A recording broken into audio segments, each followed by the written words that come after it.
Opinion: Trump versus the Socialist Menace. The New York Times. The commies are coming for your pickup trucks. Opinion columnist.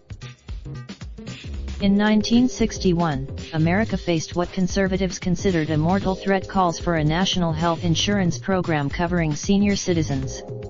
In an attempt to avert, "Hey race how it worked," doctors' wives, hey, it was 1961, were asked to invite their friends over and play them in which Ronald Reagan explained that socialized medicine would destroy American freedom. The housewives, obviously the strategy didn't work. Medicare not only, and so it was that Donald Trump, in his State of the Union address, briefly turned from his usual warnings about scary brown people to warnings about the threat from.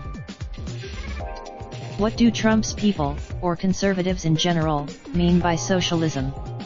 The answer is, sometimes it means any kind of economic liberalism. Thus after the other times, however, it means Soviet-style central planning, or Venezuela-style nationalization of industry. Never mind the reality that there is essentially nobody in American political life who advocates such things.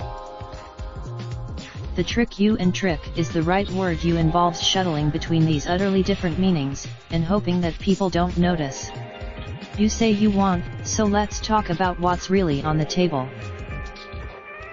Some progressive U.S. politicians now describe themselves as socialists, and a significant number of voters, including a majority of voters under 30, say they.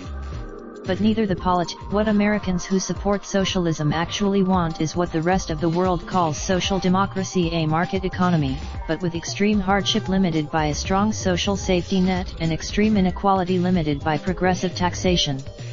They want us to look, and in case you haven't been there, the Nordic countries are not, in fact, hellholes. They have somewhat lower. Trump's economists clearly had a hard time fitting the reality of Nordic societies into their anti-socialist manifesto. In some places, what about the slippery slope from liberalism to totalitarianism? There's absolutely, so scaremongering over socialism is both silly and dishonest. But will it be political? Probably not. After all, on the other hand, we should never discount the power of dishonesty. Right-wing media will. The Times is committed to publishing to the editor. Wednesday. Like to follow the New York Times opinion section on, and. Raindrop, drop top smoking, no cooking the hot pot. Fucking on your bitch, yeah, that. Looking up, open the park pot.